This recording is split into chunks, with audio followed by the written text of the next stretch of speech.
嘅司儀 Shelly 十一兒喺度，歡迎大家。多謝。嗱，今日咧喺海洋公園嘅地方咧就非常之熱鬧啦，有嚟自我哋海洋公園嘅代表啦，亦都有我哋嘅嘉賓同埋傳媒朋友，當然唔少得啦，就係有600位非常之幸運嘅家姐細佬後援會嘅會員，同埋非常之愛我哋大熊貓 BB 嘅 Hellos 同埋姜糖，歡迎晒你哋，多謝你哋今日出席。而喺今日咁開心嘅呢個大日子咧，我知道我哋海洋公園公司董事局主席龐建儀先生咧 ，Polo 都特登拍咗一段片咧，有啲説話想同大家分享，不如我哋即刻聽下。Hello， 大家好，我係 Polo。自從我哋嘅家嫂大熊貓盈盈喺舊年8月生咗一對龍鳳胎，家姐同細佬之後，大家咧非常關注我哋大熊貓相關嘅消息，仲有好多 fans 咧成日嚟探佢哋一家4口。除咗入面支持之外咧，我哋見到大家咧亦都好密切咁喺網上同埋我哋嘅社交平台追蹤2隻大熊貓 BB 嘅成長，睇下家姐一日扮幾多次消防洪，細佬又打咗幾多個關鬥，而我哋嘅大熊貓 IG 專頁咧已經差唔多有15萬個 fans 追蹤啦。見到有咁多人愛錫呢對港產大熊貓 BB， 真係好感動。為咗連結香港大熊貓嘅 fans， 同埋多謝大家對家姐、細佬，仲有媽媽盈盈、爸爸樂樂，同埋對海洋公園嘅支持，我哋成立咗家姐細佬後援會，希望透過官方嘅渠道，為大熊貓嘅 fans 帶嚟更多貼心嘅粉絲專屬福利。非常感謝所有已經加入咗後援會嘅契媽契爸，同埋支持大熊貓保育嘅嘉賓同埋其他公園嘅訪客。嚟緊好快，大家就有機會參加到由神秘嘉賓，又或者由我哋嘅大熊貓護理員親自帶隊嘅獨家團去探家姐同埋細佬。如果想近距離探大熊貓 BB， 同時又可以同神秘嘉賓或者我哋嘅護理員互動咧，就唔好錯過機會啦！立即加入我哋家姐細佬後援會啦！如果再加入埋我哋海洋公園嘅全年會籍，仲會有更多福利添。我都想喺呢度多謝姜濤同埋 Ian 陳卓賢，以及一齊合作嘅嘉賓同埋支持嘅機構，一齊推廣大熊貓保育同埋教育嘅工作。精彩嘅大熊貓主題活動同埋體驗陸續有嚟，大家千祈唔好錯過啊！記住叫埋身邊嘅親朋好友一齊報名加入後援會，支持大熊貓嘅保育工作啦！ Thank you， 多謝 Polo。頭先咧 Polo 都有提到啦，嚟緊咧係會有唔同嘅神秘嘉賓咧同大家一齊去探家姐同埋細佬嘅。而其實今日晏晝咧已經係有一班非常之幸運，而且抽到名額嘅家姐細佬後援會會員咧，將會同我哋2位星級契爸 Ian 陳卓賢同埋姜濤一齊去探一對龍鳳胎嘅喎。嗱，我知大家等咗好耐㗎啦，咁不如有請我哋今日2位星級契爸 Ian 陳卓賢同埋姜濤。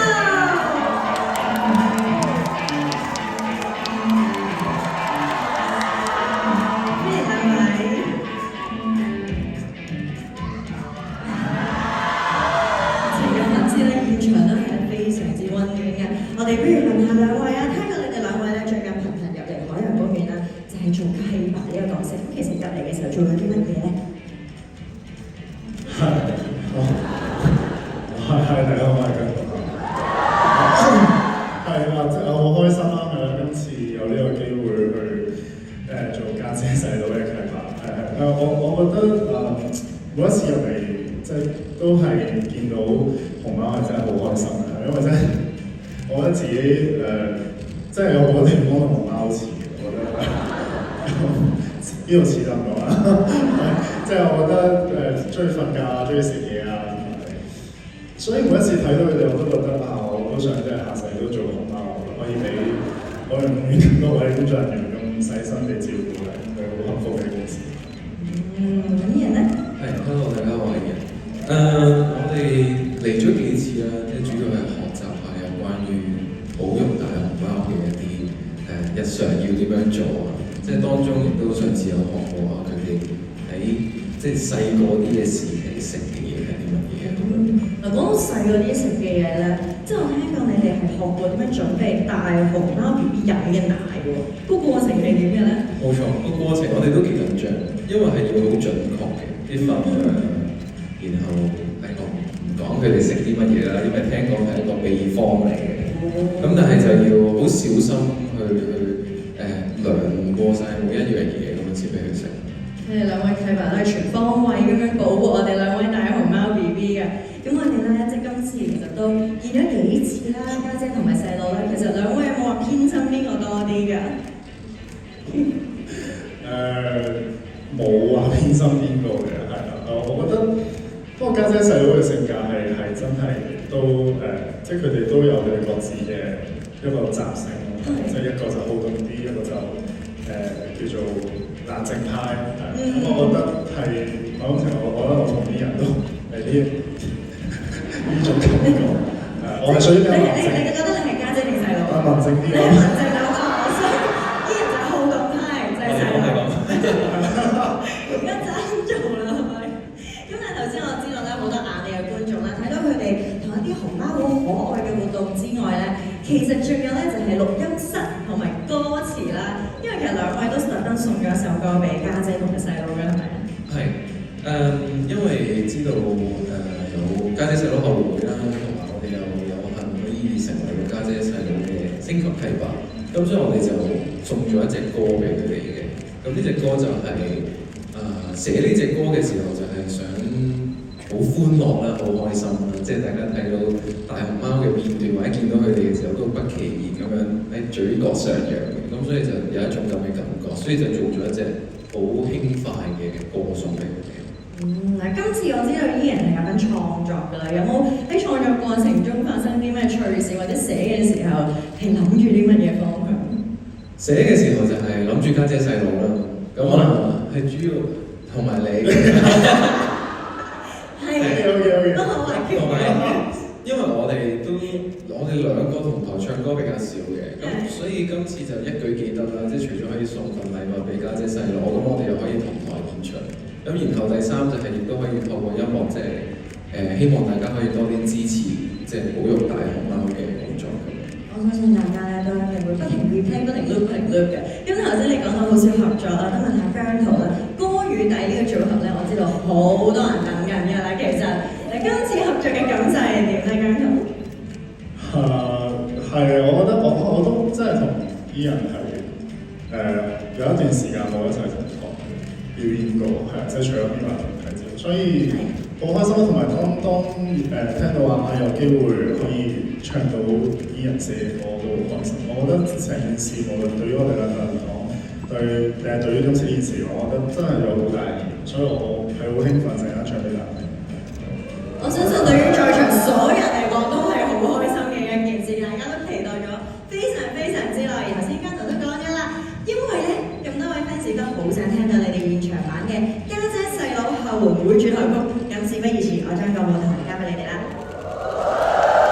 好，你聽。呢隻歌咧個歌名就叫《抱抱大熊貓》啦，就首次獻唱，係咯，希望你哋會中意啦。係。咁緊張嘅，我啲彩排咁緊張。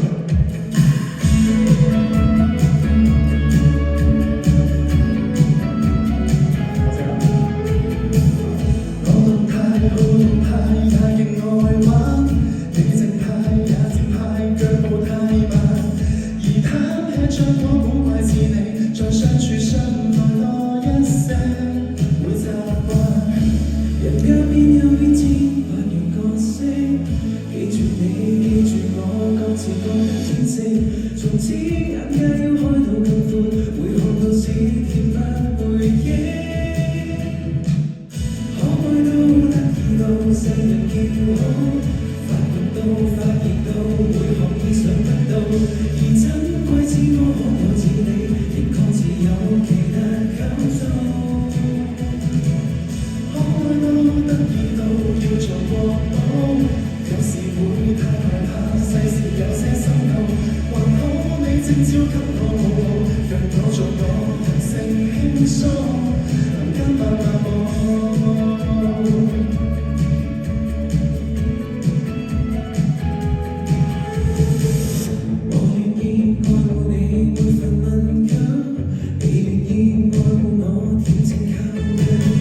Thank you，好 sweet 啊！首歌叫做咩話？講多次。係啦，要 make sure 全場各位觀眾咧都會記住呢一首歌《抱抱大熊貓》，因為嚟緊呢一首歌咧係會加入喺我哋夜晚嘅光影匯演入邊，配合大型嘅水幕投影同埋光影嘅效果啦，就好似置身於充滿大熊貓嘅世界，一直會沉醉喺家姐同埋細佬嘅可愛畫面，所以大家記得要密切留意啦。好，咁我哋呢一個歌就唱咗啦，咁亦都傾咗個我哋玩個遊戲，好唔好啊？多謝你啊！多謝你。好，咁喺呢個時候咧，我都想請埋我哋兩位大熊貓護理員一齊上台玩嘅。我哋有請兩位大熊貓奶媽殷曼婷 Mandy 同埋彭詠詩阿詩。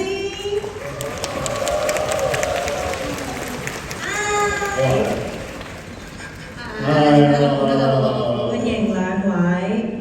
嗱，頭先咧，我哋嘅星級契爸咧都大概講咗佢哋對而家即係家姐細佬嘅一啲了解啦。咁我哋就考下佢哋咯喎，因為咧工作人員陣間咧會俾你哋兩個仿真嘅大熊貓 BB 公仔，其實咧就係跟住家姐細佬6個月大嘅時候外貌特徵去打造嘅。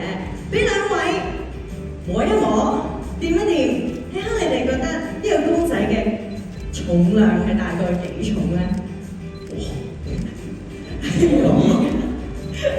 我估先啦。好，我諗大概6磅左右咯。6磅。6磅左右。好，咁我哋問下姜頭又覺得係幾多咧？我6.2磅，6.2磅係咪？應該再重啲啊！等我試下舉下，我改我轉態。喂，你可唔可以順便轉埋 kg？因為我嘅答案冇。我講呢個數字啊！我估13磅左右。好，13磅。你有冇諗一下講咩？1kg都要講6磅跳咗去13磅。係13磅。我都唔知13磅。13磅係姜頭咧13.5。13.5係多啲。而家做咩拍賣啊？係多啲嘅，我 feel 到個重量。咁我哋揭曉啦。其實咧個答案係3.2kg 嘅，咁我咁咪即係原本幾多咯？磅？即係原本6咁所以我磅。想問下有冇人可以幫下我？其實如果15磅嚟講係幾多 kg？ 15磅就7K 㗎啦。哦，所以我哋原本啱。所以其實你哋原本嘅答案先係正常嘅，不過咧都好接近㗎啦。原呢個公仔咧就係3.2kg，而家姐細佬6個月嘅時候咧已經係超過咗10kg。咁佢哋而家暴風式咁樣成長緊啦。你覺得而家嘅佢哋又會係幾多 kg？今次冇得搏啦，係估嘅啫。你講先。你先，今次你先。你兩個真係拍埋到。而家幾多 kg？而家係啦。但係6個月嘅時候已經10kg啦，呢個係一個數據嚟嘅。6個月嗰陣真係好似拍賣行咁平，因為係幾多？你出價幾多18。？80。呢位朋友係18。OK，我估25kg。OK。6個月嗰陣時10kg，係10kg啊！而家都係10kg。佢哋唔係，佢哋而家8個月喎。暴風式成長喎。要暴風式啊！暴風式嘅定暴風20 kg， 30嗰邊係咪30第一次， ？30第二次。 30第二次，有冇？我講20，我20。10咁我要轉下啦，冇得轉係，我20最後邊個機會你，因為陣間我哋由 Mandy 去公佈俾你聽啦。姜濤最後嘅答案係20.5 20.5 OK， 買定離手係 Ian 最後嘅23.3。 23.3 kg， 咁我哋即管揭曉。嗱，呢個咧係家姐磅重嘅片段嚟嘅，係咪好得意啊？好啦，成功。好，答案係17.7，咁我哋又睇下細佬磅重嘅片段啦，呢個好得意啊！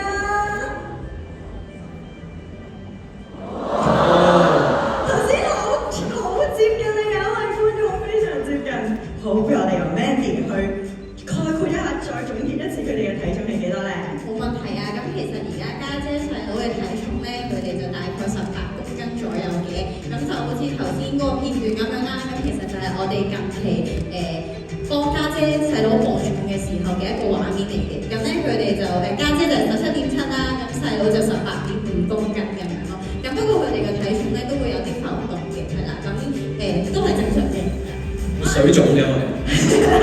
係啦，或者食多啲嘢咁，可能就會接近。或者去下廁所，有時可能去咗廁所就會輕啲㗎嘛。係啊，所以其實佢哋都估得非常之好嘅。咁但係咧，頭先我見到你嘅磅重咧，你唔單止係即係平時照顧，你仲要成個整起佢。其實呢個工作即係奶媽係都幾好體力嘅喎。都係㗎，每日好似去做 gym 咁樣咯，係啊。咁咧佢哋啱啱初去棲息地嘅時候，去適應嘅時候，其實我哋都需要喺側邊去到協助啦。咁譬如佢哋有時會去爬樹啊，我哋可能就會喺側邊傍住佢咁樣啦。咁不過其實而家佢哋都已經大個仔大個女啦，而且都好叻啦。咁我哋都唔需要話過多嘅去幫佢哋嘅。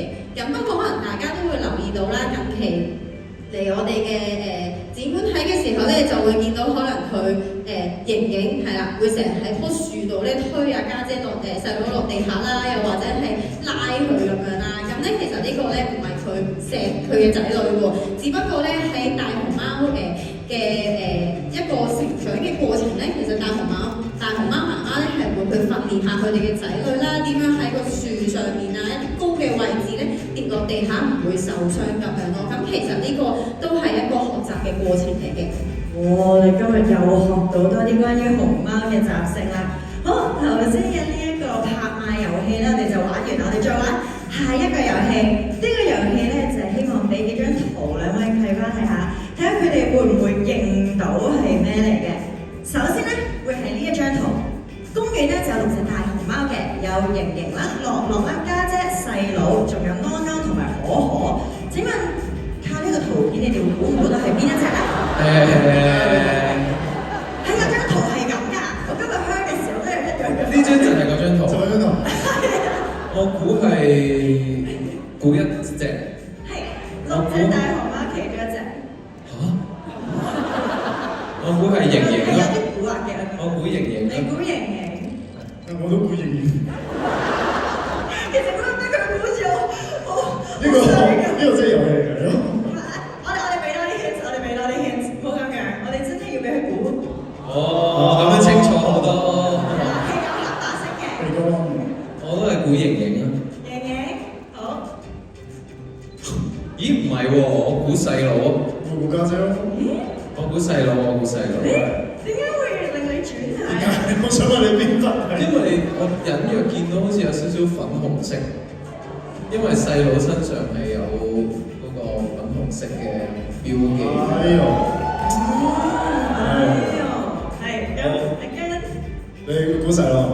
我估家姐。OK，因為我隱約見到家姐有少少炒辮子㗎嘛。OK。見到你面紅嘅應該都係。好，咁我哋開估啦。答案係細佬。真係嗰個粉紅色咯。係啦，即係因為細佬身上咧，其實係會有呢一個粉紅色嘅印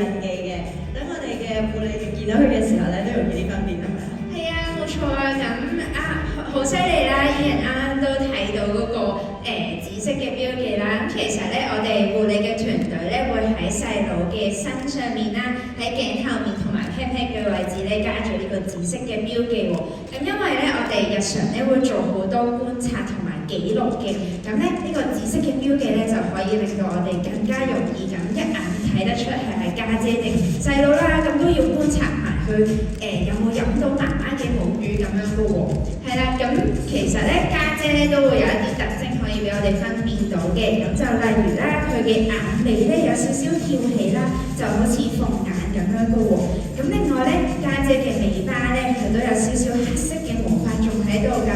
咁你哋咧去到佢哋嘅棲息地探佢哋嘅時候，都可以試下認唔認到家姐同細佬啦。多多留意下呢啲咁可愛嘅小特徵，但係真係好犀利，依人只係單憑嗰幾格嘅粉紅色就已經分辨到係細佬啦。咁我估下一條都難唔到你哋，我哋又去睇下相。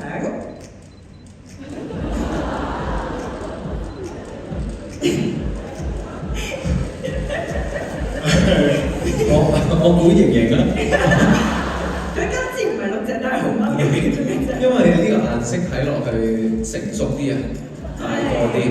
哦，呢個似佢哋去完廁所，似佢哋去完廁所有啲其實你係確定呢個答案嘅？係咯，真係唔知真係，咁就中咗啦。其實唔係。我真係。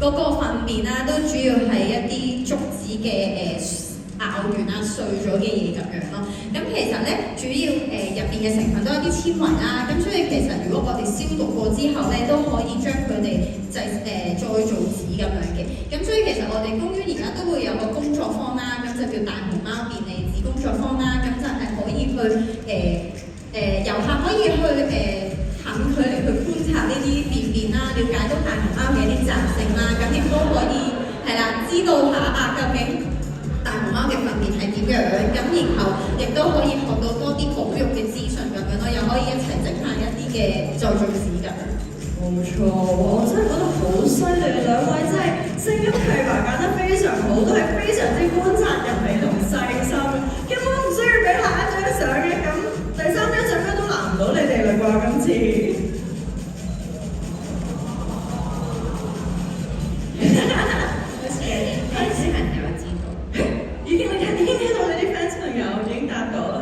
係咩啊？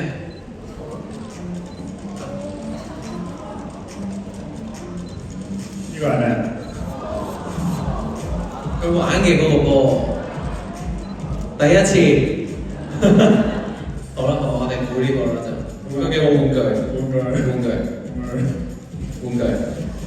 冇錯啊！真係估得好啱，亦都唔需要再俾更加多嘅提示啦。就係佢哋嘅玩具，亦都叫做環境豐容物啊！我哋都請阿師同我哋講解一下乜嘢係環境豐容物啊？係啊，冇錯。咁其實咧，環境豐容物咧就好似動物嘅玩具咁樣啦。我哋咧會透過設計一啲合適佢哋嘅物件啦，去誘發翻佢一啲自然嘅行為嘅喎。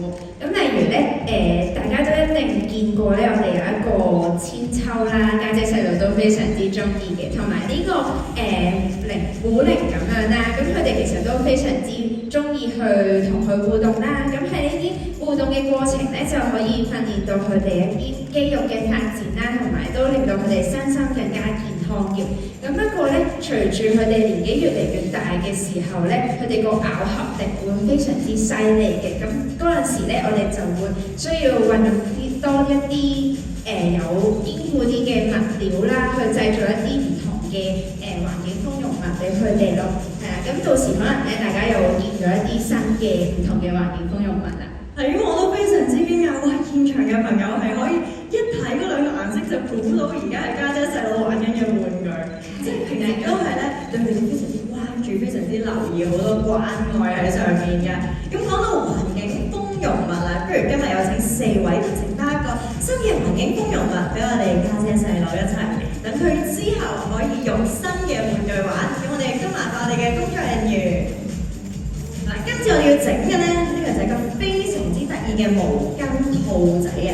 咁我哋都麻煩兩位大媽 Mandy 同阿師咧教佢哋點樣整咯咁咧前面台上面咧就會有一個製造咗完成體嘅作品嚟嘅咧，咁就係一隻毛巾兔仔啦。知道嚟緊咧就係復活節喎，咁我哋咧希望復活節嘅時候咧就可以俾佢哋去玩咁樣啦。咁前面咧會有毛巾同埋麻繩嘅，咁我哋咧先打開條毛巾咧可以接成一個正方形線嘅，咁可以望住 Mandy 點樣做啊？係我哋可以將佢變做大啲嘅正方形，係啦，攤開佢先，係啦，好幸福啊！家姐細佬有我哋升級係，咁跟住咧整嘅。係啦，可以咧將佢打對角接啦，接咗一個三角形嘅。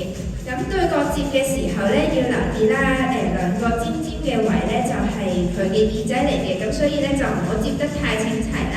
係啦，咁就留翻個尖尖位係佢耳仔咁樣啦。係啦，咁跟住咧就慢慢將毛巾嘅另外兩個角咧就慢慢向上反。係啦，咁就反到留翻耳仔之後咧，係啦，咁就可以向後接。哇！我見到個菜園係嘅，咁之後咧，腳仔嗰個部分咧又係對接向前面咧，係啊。係啊。咁咧之後咧就用麻繩咧去綁住佢身體嗰個部分就 OK 啦。交叉或者交叉腳或者係啦。就咁向前都 OK， 跟住打個結就 OK 㗎啦。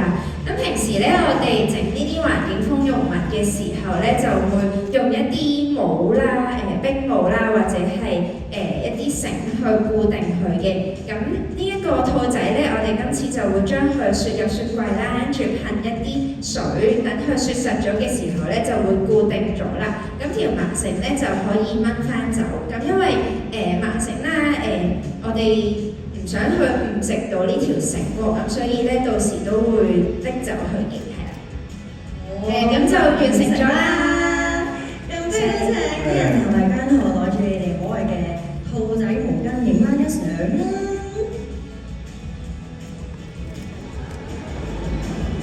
你自己諗下呢個兔仔勁喎。我哋有喺坊間揾到唔同嘅教學片段，係啦，教學片段。好 ，thank you， 亦都唔該晒 Mandy 同阿師，我哋先到台下休息一下啦，唔該晒。Thank you， thank you。Thank you， 唔該晒兩位。唔該晒。嗱，頭先咧，伊人同姜濤咧就準備咗隻歌送俾家姐同埋細佬啦。但我知道作為升級契爸咧，聽講係仲準備多咗一份禮物嘅喎，係咩嚟嘅咧？而家準備出嚟啦，係啦，登場啦！我哋寫咗啲祝福語啊，好精美。呢隻黑膠碟，我哋都會簽名上去送俾佢哋。係。冇錯啦，佢哋就係將《抱抱大熊貓》呢隻歌咧做咗個黑膠唱片嘅。咁喺呢個時候亦都麻煩姜濤簽我哋呢一個黑膠唱片簽名。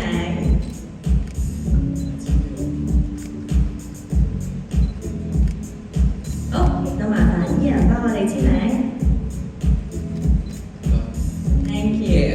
咁當然啦，家姐細佬就冇辦法嚟到現場嗰度直接接收啦，所以我哋有請海洋公園公司行政總裁黃志輝先生，同埋海洋公園公司副行政總裁暨首席財務總監陳善如女士，有請兩位。有請兩位咧嚟到台上咧，代我哋家姐細佬接收呢一份咁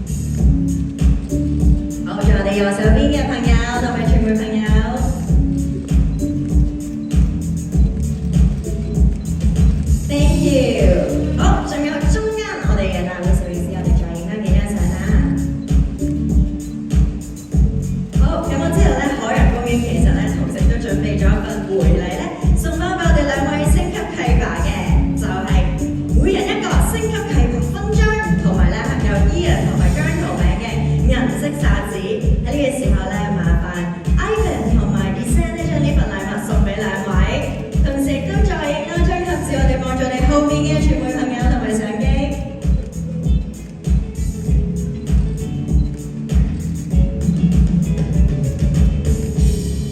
好，仲有我哋左邊嘅朋友。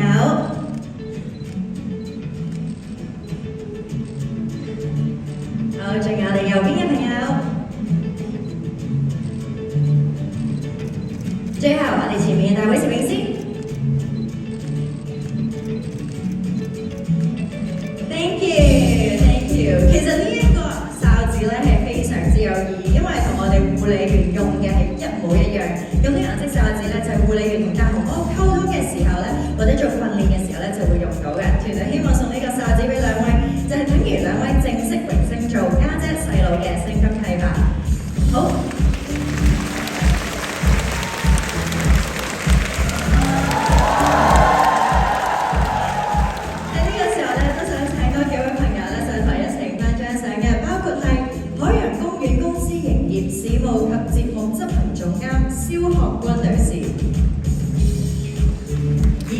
海洋公園公司教育主管李美瑩女士，仲有我哋兩位護理員 Andy 同阿詩，歡迎咁多位。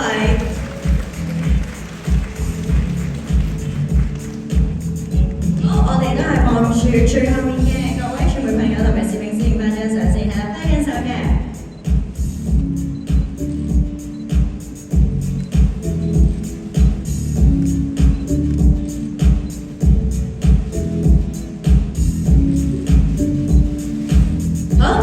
左邊嘅傳媒朋友同埋攝影師，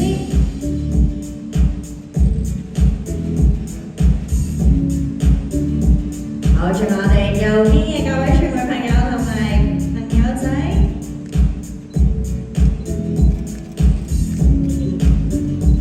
好 ，thank you， 唔該晒咁多位，下先請，仲有我哋中間嘅大會攝影師，好 ，thank you， 唔該晒咁多位。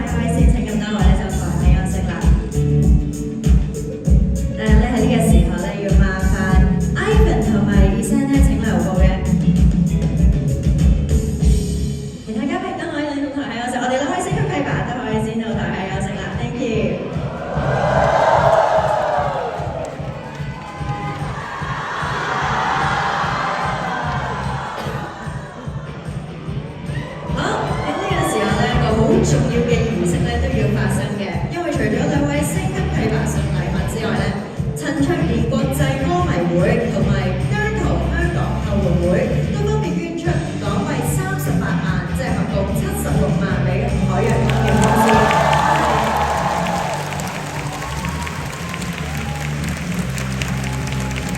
呢一筆捐款咧將會支持公園嘅大熊貓保育工作，當中咧包括大熊貓護理、繁殖同埋相關嘅教育活動，以及野外大熊貓嘅科研項目。多謝晒兩個單位，喺呢個時候咧，我哋有請兩個單位嘅代表上台進行簡單而隆重嘅支票捐贈儀式。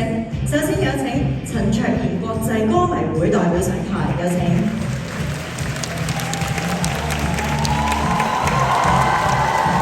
然後有請姜濤香港後援會代表上台，有請。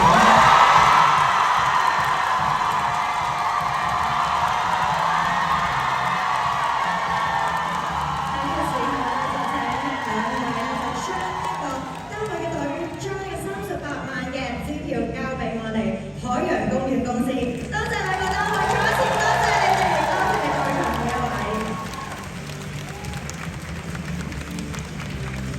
好，我哋都係望住最遠嘅攝影師影返張相先。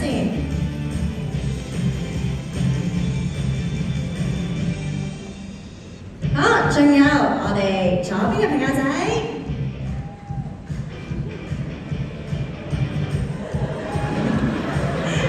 仲有我哋中間嘅朋友仔，好，仲有你右邊嘅朋友仔 ，Thank you， 多謝晒。咁呢個時候亦都可以先請大家咧，朝頭喺有成就咗，多謝晒，多謝你嘅支持，多謝。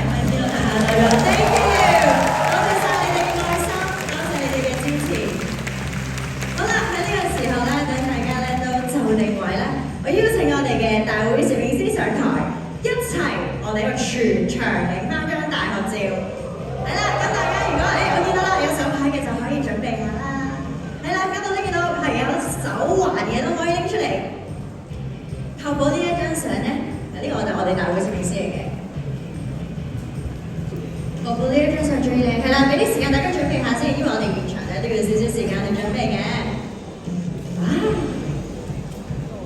我先啊，好，等我望下先。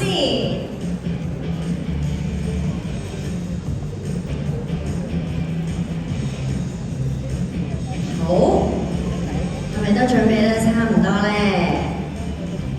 好啦，咁我哋。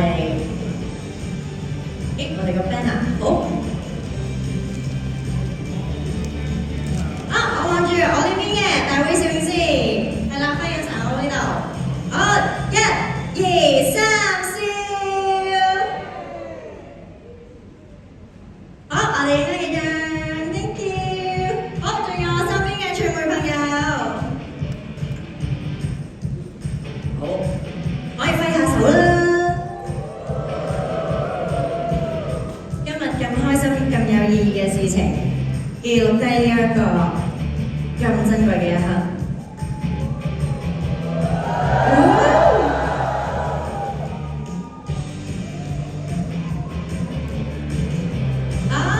Thank you， 唔該晒咁多位 ，Thank you，Thank